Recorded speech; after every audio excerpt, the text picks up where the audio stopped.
শোনে ও মানুষ আজরাইল খায় না ঘুষ, শোনে ও মানুষ কি হবে কালো টাকার পাহাড় গড়িয়া, আজকে খালি যাইবা খালি 3 টুকরা কাপড় লইয়া, আজকে খালি যাইবা খালি 3 টুকরা কাপড় লইয়া। অত সম্পদ ব্যাংক ব্যালেন্সের মিশে কর বড়াই, আজ মরিলে কাল দুদিন মিশে বাবার লড়াই, কথা ঠিক নেই। অত সম্পদ ব্যাংক ব্যালেন্সের মিশে কর বড়াই, আজ মরিলে কাল দুদিন মিশে বাবার লড়াই। নামকাতি সম্পদের বাহার যাবে না সঙ্গে তোমার, নামকাতি সম্পদের বাহার যাবে না সঙ্গে তোমার, থাকবে পরিয়া। এসো খালি যাইবা খালি 3 টুকরা কাপড় লইয়া, এসো খালি যাইবা খালি 3 টুকরা কাপড় লইয়া। দেহ থেকে প্রাণ পাখিটা গেলে রে মনুরে, আপন পারে হিসাব সবই সাঙ্গ বাবুপুরে রে, সাঙ্গ বাবুপুরে। দেহ থেকে প্রাণ পাখিটা গেলে রে মনুরে, আপন পারে হিসাব সবই সাঙ্গ বাবুপুরে রে, সাঙ্গ বাবুপুরে। কাটবে দুদিন সুজন সজন তোমাকে দিয়ে দাফন, কাটবে দুদিন সুজন সজন তোমাকে দিয়ে দাফন, যাইবে ভুলিয়া। এসো খালি যাইবা খালি 3 টুকরা কাপড় লইয়া, এসো খালি যাইবা খালি 3 টুকরা কাপড় লইয়া। কথা ঠিক নেই, আমরা কি চিরদিন থাকবো না? দুনিয়া ছেড়ে আমরা চলে যাব। এখন অর্থ সম্পদ ব্যাংক ব্যালেন্সের নিচে বড়াই করে লাভ নেই। এজন্য আমরা এ দুনিয়া ছেড়ে অবশ্যই কবর জগতের জন্য একদিন আমরা চলে যাব। এজন্য আমরা কি থাকবো চিরদিন? কোনদিন আমরা চিরদিন থাকতে পারি না, কেউ পারে না, আমরাও পারবো না। কথা ঠিক আছে। এজন্য আমরা যতদিন বাঁচবো কোরআন নিয়ে বাঁচবো, আমরা যদি মরি কোরআন নিয়েই মরবো, আর যদি বাঁচি কোরআন নিয়ে আমরা বাঁচবো। কথা ঠিক না ভাই? একজন জিরো মানুষ ছিলেন, তিনি যখন প্রেসিডেন্ট ছিলেন, একদিন তিনি তার পরিচয় গোপন করে রাতের আধারে বের হলেন। তিনি দেখতে চাইলেন আমার রাষ্ট্রের মানুষ কোন অবস্থার মধ্যে আছেন। তিনি গভীর রজনীতে বের হলেন একটু পর্যবেক্ষণ করার জন্য, দেখার জন্য বের হলেন। তিনি যখন গভীর রজনীতে বের হলেন, মরুভূমির মধ্যে যখন চলে গেলেন, দেখতে পাইলেন একটা ঘরের মধ্যে টিম টিম করে আলো জ্বলে। আর ওইখানে তিনি চলে গেলেন, আর একজন মহিলা ঘরের মধ্য থেকে জন অনুমোদনমূলক একটা গান তিনি পরিবেশন করতেছেন। ওমর রাদিয়াল্লাহু তাআলা আনহু সেই ঘরের মধ্যে প্রবেশ করলেন। ঘরের মধ্যে প্রবেশ করেন, কোনো সালাম নাই, কোনো কিছু নেই, পরিচয়কে গোপন করে ঘরের মধ্যে তিনি প্রবেশ করেন। প্রবেশ করার সঙ্গে সঙ্গে বললেন, পথিক আপনি কে? পরিচয় গোপন করেন, বলতেছেন এই গভীর রজনীতে তুমি একজন মেয়ে মানুষ, কেন তুমি যৌন অনুমোদনমূলক গান তুমি বলো? কেন তুমি বলতেছো? বলতেছে আমি গান বলে একটা অপরাধ করেছি, কিন্তু আপনি যে আমার ঘরে প্রবেশ করে 3টা অপরাধ করেছেন। কয়টা অপরাধ? 3টা অপরাধ করেছেন। সঙ্গে সঙ্গে থমকে গেলেন, কি ব্যাপার? আমি 3টা অপরাধ করে ফেলেছি, আর গান বলে একটা অপরাধ করেছে, আমি নাকি ঘরের মধ্যে প্রবেশ করে 3টা অপরাধ করে ফেলেছি। আল্লাহ রাব্বুল আলামিন কোন কায়মে জানিয়ে দেন, ইয়া আইয়ুহাল্লাযীনা আমানু লা তাদখুলু বুয়ুতান গায়রা বুয়ুতিকুম হাত্তা তাস্তানিসু ওয়া তুসাল্লিমু আলা আহলিহা। যখন তোমরা কোন মানুষের গৃহের মধ্যে যখন প্রবেশ করতে চাও, যখন কোন মানুষের ঘরের মধ্যে বা বাড়ির মধ্যে তোমরা প্রবেশ করতে যাও, আগে অনুমতি নেওয়ার দরকার আছে না নাই? কথা বলেন। আগে সালাম দিতে হবে, এরপরে অনুমতি নিতে হবে। যদি বাড়ির মধ্যে থেকে ওয়ালাইকুম আসসালাম জবাব আসে, তাহলে বোঝা যাবে বাড়ির মধ্যে লোকজন আছে।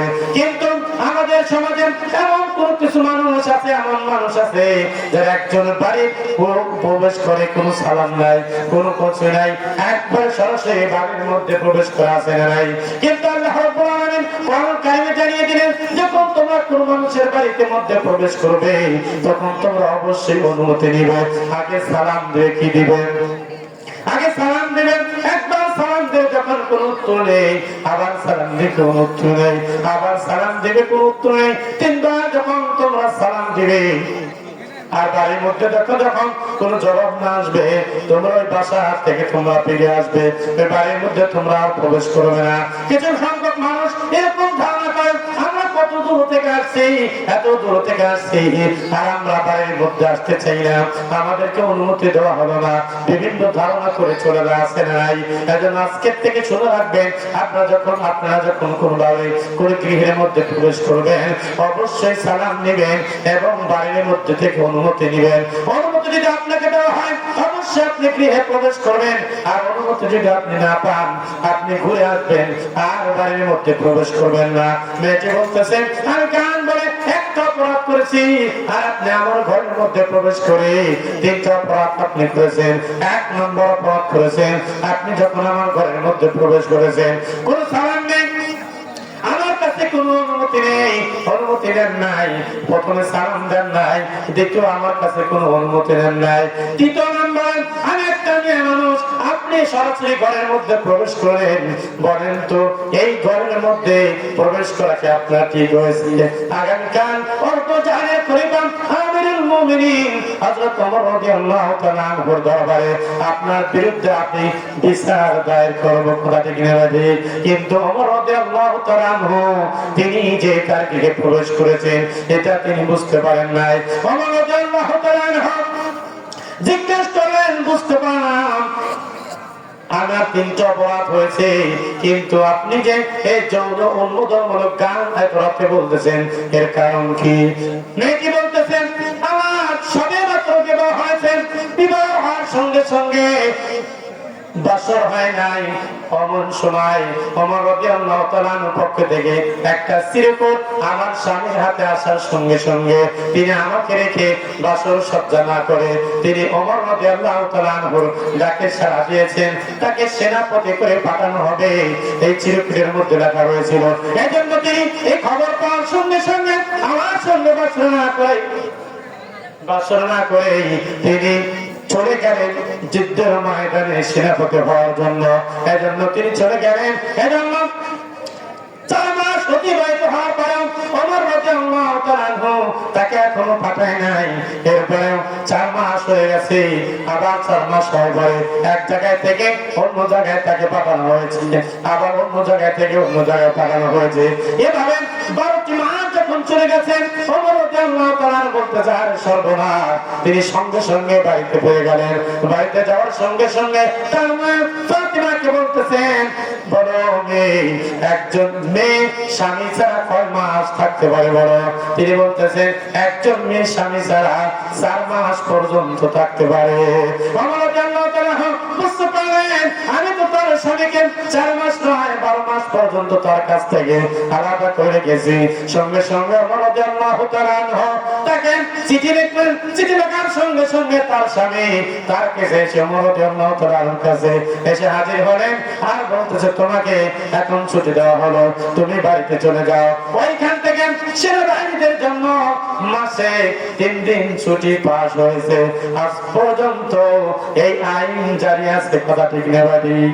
আজ পর্যন্ত ওইখান থেকে আইন জারি হয়েছে, প্রত্যেকটা মাসে সেনাবাহিনী 3 দিন ছুটি পাবে। কয়দিন? 3 দিন। এই ঘোষণা কে করে দিয়েছেন? ওমর রাদিয়াল্লাহু তাআলা থেকে চালু হয়েছে। সুবহানাল্লাহ।